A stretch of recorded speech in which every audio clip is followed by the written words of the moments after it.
ಇಂದೇ ಡೌನ್ಲೋಡ್ ಮಾಡಿ ಮತ್ತು ನಿಮ್ಮ ನೆಚ್ಚಿನ ಶೋಗಳನ್ನು ಆನಂದಿಸಿ. ಸಮಾಧಾನ ಮಾಡ್ಕೊಂಬ, ಕೂತ್ಕೊ.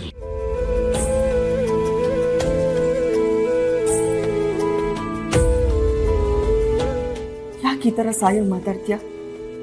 ನೀನಿನ್ನು ಬಾಳಿ ಬದುಕಬೇಕಾಗಿರೋಳು. ಇಂಥವ್ರ ಜೊತೆ ಹೇಗೆ ಬಾಳಕ್ಕಾಗತ್ತೆ ಅತ್ತೆ? ನಿನ್ನ ದುಃಖ ನಂಗೆ ಅರ್ಥ ಆಗುತ್ತಮ್ಮ. ಬೆಳೀತಾ ಬೆಳೀತಾ ಚಿಪ್ಪಣ ಆಗಿದ್ದಾನೆ ಅಂತ ಗೊತ್ತಾಯ್ತು. ದುಡ್ಡು ಅಂದ್ರೆ ಆಸೆ ಅಂತ ಗೊತ್ತಾಯ್ತು. ಆ ದುಡ್ಡಿನ ಆಸೆಗೆ ಅಲ್ವೇನಮ್ಮ ನನ್ನನ್ನು ಯಾಮಾರಿಸಿ ನನ್ನ ಹತ್ರ ಸೈನ್ ಹಾಕಿಸ್ಕೊಂಡು ನಮ್ಮ ಅಣ್ಣನ ಆಸ್ತಿಲಿ ನನಗೂ ಪಾಲ್ ಬರಬೇಕು ಅಂತ ನೋಟಿಸ್ ಕಳಿಸಿದ್ದು. ಆ ವಿಷಯ ಗೊತ್ತಾಗಿ ಅವನ ಸವಾಸನೆ ಬೇಡ ಅಂತ ನಾನು ಇವರು ಇಲ್ಲಿ ಹೇಗೋ ಬದುಕ್ತಾ ಇದ್ದೀವಿ. ಈಗ ನೋಡಿದ್ರೆ ಅದೇ ದುಡ್ಡಿಗೋಸ್ಕರ ಒಡ ಹುಟ್ಟಿ ತಂಗಿ ಜೀವನನೇ ಹಾಳು ಮಾಡಕ್ ಹೊರಟಿದ್ದಾನೆ. ಬೆಳೀತಾ ಬೆಳೀತಾ ಈ ತರ ಆಗ್ತಾನೆ ಅಂತ ಗೊತ್ತಿದ್ರೆ ನನ್ನ ಹೊಟ್ಟೆಲಿ ಇದ್ದಾಗ್ಲೇ ಅವನನ್ನು ಸಾಯಿಸ್ಬಿಡ್ತಾ ಇದ್ದೆ. ಲಕ್ಷ್ಮಿ, ಮತ್ತಿನೇನಮ್ಮ, ಅಂತ ಕೆಟ್ಟ ಮಗನ್ಗೆ ನಿನ್ನಂತ ಒಳ್ಳೆ ಸೊಸೆನ ತಂದು ನಾವು ತಪ್ಪು ಮಾಡ್ಬಿಟ್ವಬ್ಬ, ತಪ್ಪು ಮಾಡ್ಬಿಟ್ವಿ.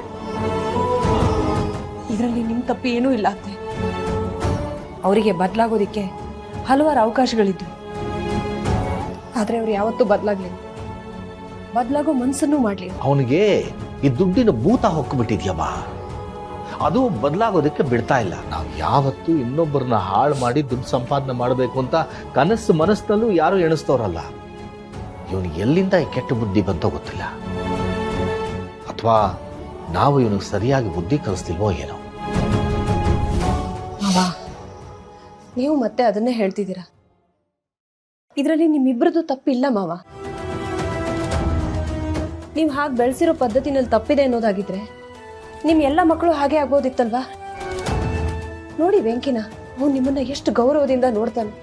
ನಿಮ್ಮ ಹೊಟ್ಟೆಲಿ ಹುಟ್ಟಿದ ಮಕ್ಕಳು ನಿಮ್ಮನ್ನ ದೂರ ಮಾಡಿದ್ರು ಅವನು ಯಾವಾಗಲೂ ನಿಮ್ಮ ಜೊತೆನೇ ಇರ್ತಾನೆ. ರಾಮನ ಜೊತೆ ಹನುಮಂತ ಇದ್ದ ಹಾಗೆ. ನೀನು ಹೇಳೋದು ನಿಜನೇಮ್ಮ. ಬೆಂಕಿ ಇಲ್ಲದೆ ಹೋಗಿದ್ದಿದ್ರೆ ನಮ್ಮಿಬ್ರು ಜೀವನ ಹೇಗಿರ್ತಿತ್ತು ಅಂತ ಊಹೆ ಮಾಡ್ಕೊಳ್ಳೋಕ್ಕೂ ಸಾಧ್ಯ ಇಲ್ಲ. ಈ ಸಂತು ಹರೀಶ ಯಾಕೆ ಹೀಗಾಗ್ಬಿಟ್ರು? ನಾವು ಮದುವೆ ಆಗಿ ಎಷ್ಟೋ ವರ್ಷದ ನಂತರ ಇವ್ರಿಗೆ ಹುಟ್ಟಿದ್ರು ಅಂತ ನಾವು ಅವ್ರಿಗೆ ತೋರಿಸಿದ ಅತಿಯಾದ ಪ್ರೀತಿಯಿಂದಾನೋ ಅಥವಾ ನಾವು ಅವ್ರಿಗೆ ಕೊಟ್ಟ ಅತಿಯಾದ ಸ್ವಾತಂತ್ರ್ಯದಿಂದನೋ ಅವ್ರು ಈ ಥರ ಆಗ್ಬಿಟ್ರು ಅಂತ ಕಾಣುತ್ತೆ. ಒಟ್ಟಿನಲ್ಲಿ ನಾವು ಅವರಿಬ್ಬರ ಮೇಲೆ ಇಟ್ಟಿದ್ದ ನಂಬಿಕೆಗೆ ಕೊಳ್ಳೆ ಇಟ್ಬಿಟ್ರು. ವೀಣಾ, ಸಂತು ಪರವಾಗಿ ನಾನೇ ನನ್ನ ಕ್ಷಮೆ ಕೇಳ್ತೀನಮ್ಮ. ನನ್ನ ಕ್ಷಮಿಸ್ಬಿಡು. ಯಾಕೆ ಅತ್ತೆ, ದಯವಿಟ್ಟು ಹೀಗೆಲ್ಲ ಮಾತಾಡಬೇಡಿ ನೀವು. ನೋಡಿ, ಇದರಲ್ಲಿ ನಿಮ್ಮಿಬ್ಬರದ್ದು ತಪ್ಪಿಲ್ಲ. ನಿಮ್ಮಿಬ್ಬರು ತಪ್ಪಿದೆ ಅಂತ ಯಾರಾದರೂ ಹೇಳಿದ್ರೆ ಆ ದೇವ್ರು ನಮ್ಮನ್ನ ಮೆಚ್ಚಲ್ಲ. ಏನ್ ಮಾಡೋದು ಹೇಳಿ? ದೇವ್ರಂತ ನಿಮ್ಗಳ ಜೊತೆ ಇರೋದಕ್ಕೆ ನಾವು ಕೇಳ್ಕೊಂಡು ಬಂದಿಲ್ಲ. ನೋಡಮ್ಮ ವೀಣಾ, ಯಾರ್ಯಾರ ಹಣೆ ಬರದಲ್ಲಿ ಯಾರ್ಯಾರ ಜೊತೆ ಎಷ್ಟು ದಿನ ಇರಬೇಕೋ ಅಷ್ಟೇ ಆಗೋದು. ಈಗ ಅವನ ವಿಷಯ ಬಿಡು, ನೀನೇ ನಿರ್ಧಾರ ಮಾಡಿದೆ. ಈಗ ಮನೆಗೆ ಹೋಗಿ ಅವ್ನು ಮಾಡಿರೋ ತಪ್ಪನ್ನು ಕ್ಷಮಿಸಿ ಅವನ ಜೊತೆ ಇರ್ತೀಯಾ? ಇಲ್ಲ ಮಾವ, ಶಿಶುಪಾಲ 100 ತಪ್ಪು ಮಾಡೋವರೆಗೂ ಶ್ರೀಕೃಷ್ಣ ಕಾದಿದ್ನಂತೆ. ನನ್ಗಷ್ಟೊಂದು ಸಹನೆ ಇಲ್ಲ ಮಾವ. ಇವ್ರು ಮಾಡೋ ಕೆಟ್ಟ ಕೆಲಸಗಳನ್ನೆಲ್ಲ ನೋಡ್ಕೊಂಡು ಸಹಿಸ್ಕೊಂಡು ಇರೋದಕ್ಕೆ ಇನ್ನು ಮುಂದೆ ನನ್ನಿಂದಾಗಲ್ಲ ಮಾವ. ಒಂದು ವ್ಯಕ್ತಿ ಎಷ್ಟೇ ಮಾಡಿದ್ರು ಬದಲಾಗಲ್ಲ ಅಂತ ಗೊತ್ತಾದ್ಮೇಲೆ ಅವ್ರ ಜೊತೆ ಇರೋದ್ರಿಂದ ಏನು ಪ್ರಯೋಜನ ಇದೆ ಹೇಳಿ? ನನಗೆ ಗೊತ್ತು, ನೀವಿಬ್ಬರು ಈಗಾಗಲೇ ತುಂಬ ಕಷ್ಟದಲ್ಲಿ ಜೀವನ ಮಾಡ್ತಾ ಇದ್ದೀರಾ ಅಂತ. ನಾನು ನನ್ನ ಮಗ ಇಲ್ಲಿ ಬಂದಿರೋದ್ರಿಂದ ನಿಮ್ಗೆ ಕಷ್ಟ ಆಗುತ್ತೆ ಅನ್ನೋದಾದ್ರೆ ನಾನು ಚಿರುನ ಕರ್ಕೊಂಡು ಎಲ್ಲಾದರೂ ದೂರ ಹೊರಟೋಗ್ತೀನಿ. ವೀಣಾ, ಯಾಕಮ್ಮ ಹೀಗೆ ಮಾತಾಡ್ತಾ ಇದೀಯಾ? ನಾನು ಯಾವತ್ತಾದ್ರೂ ನಿನ್ನ ಸೊಸೆ ಅಂತ ನೋಡಿದ್ದೀನ? ನೀನು ನನ್ನ ಮಗಳಿದ್ದಾಗೇನೆ.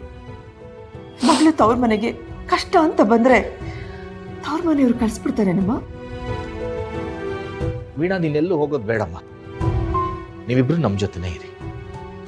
ನಾವು ತಿನ್ನೋ 2 ತುತ್ತಲ್ಲಿ ನಿಮ್ಮ ಜೊತೆ ಹಂಚ್ಕೊಂಡು ತಿಂದರೆ ನಾವೇನೂ ಬಡವರಾಗಲ್ಲ. ಅವನಷ್ಟೆಲ್ಲ ಮಾಡಿದ್ದಾನೆ ಅಂದಮೇಲೆ ಅವನ ಜೊತೆ ಹೊಂದ್ಕೊಂಡು ಬಾಳಮ್ಮ ಅಂತ ಹೇಳೋಕ್ಕೂ ನನ್ನ ಬಾಯಿಗೆ ಬರ್ತಾ ಇಲ್ಲ. ಆ ಭಗವಂತ ಎಲ್ಲಿ ತನಕ ನಂಗೆ ಶಕ್ತಿ ಕೊಟ್ಟಿರ್ತಾನೋ ಅಲ್ಲಿ ತನಕ ನಾನು ನೋಡ್ಕೋತೀನಮ್ಮ. ಚಿರು, ಇಲ್ಲೇ ಇರ್ತೀಯ ತಾತ ಅಜ್ಜಿ ಜೊತೆ? ಹ್ಞೂ ತಾತ. ಸರಿಪ್ಪ, ನಿನ್ನ ಬ್ಯಾಗನ್ನು ಇಲ್ಲೇ ಇಟ್ಕೋಪ್ಪ.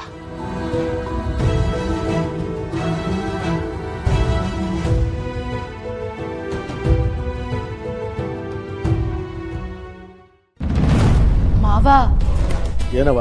ನಿಮ್ಗೊಂದು ಮುಖ್ಯವಾದ ವಿಷಯ ಹೇಳಬೇಕು. ನಾವೇನೋ ಸಿದ್ದುಗೆ ಈ ಥರ ಎಲ್ಲ ಪರಿಸ್ಥಿತಿ ತಂದರೆ ಅವನು ಬುದ್ಧಿ ಕಲಿತು ಮತ್ತೆ ಬಂದು ನಮ್ಮೆಲ್ಲರ ಜೊತೆ ಚೆನ್ನಾಗಿರ್ತಾನೆ ಅಂತ ತಾನೇ ಅನ್ಕೊಂಡು ಇಷ್ಟೆಲ್ಲ ಕಷ್ಟಪಟ್ಟು ಆ ಭಾವನ ಮನೆಯಿಂದ ಆಚೆ ಹೋಗೋ ಹಾಗೆ ಮಾಡಿದ್ದು. ಆದರೆ ಇವಾಗ ಏನಾಗಿದೆ ಗೊತ್ತಾ ಮಾವ, ಆ ಭಾವನ ಮತ್ತೆ ಸಿದ್ದು ಇಬ್ರು ಯಾವುದೋ ಒಂದು ಚಿಕ್ಕ ಬಾಡಿಗೆ ಮನೆ ಮಾಡಿಕೊಂಡು ಅಲ್ಲಿ ಆರಾಮಾಗಿದ್ದಾರಂತೆ.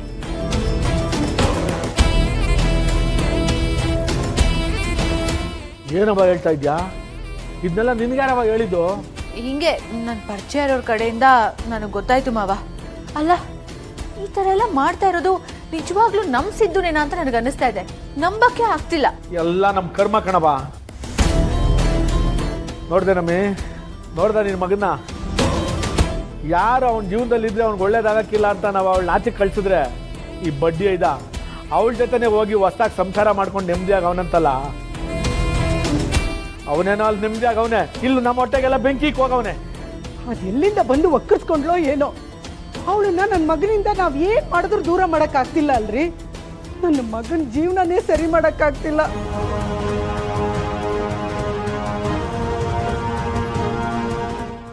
ಮಾವ, ಅತ್ತೆ ಹೋಗ್ಲಿ ಅಂತಾನೆ ಕಾಯ್ತಾ ಇದ್ದೆ. ನಿಮ್ಮ ಹತ್ರ ಇನ್ನೊಂದು ವಿಷಯ ಹೇಳಬೇಕು. ಏನವ ಅದು? ಮಾವ, ಆ ಭಾವನಾನ ಒಂದು 3 ತಿಂಗಳು ಮನೇಲೇ ಇಟ್ಕೊಳ್ತೀನಿ, ಆಚೆಗೆ ಬಿಡಲ್ಲ ಅಂತ ಹೇಳ್ತಾನೆ ಆ ಸಂತೋಷ್ ನಿಮ್ಮ ಹತ್ರ ಇಷ್ಟೆಲ್ಲ ದುಡ್ಡಿಸ್ಕೊಂಡಿದ್ದು. ಮತ್ತೆ ಈಗ ಹೇಗೆ ಬಿಟ್ಟ?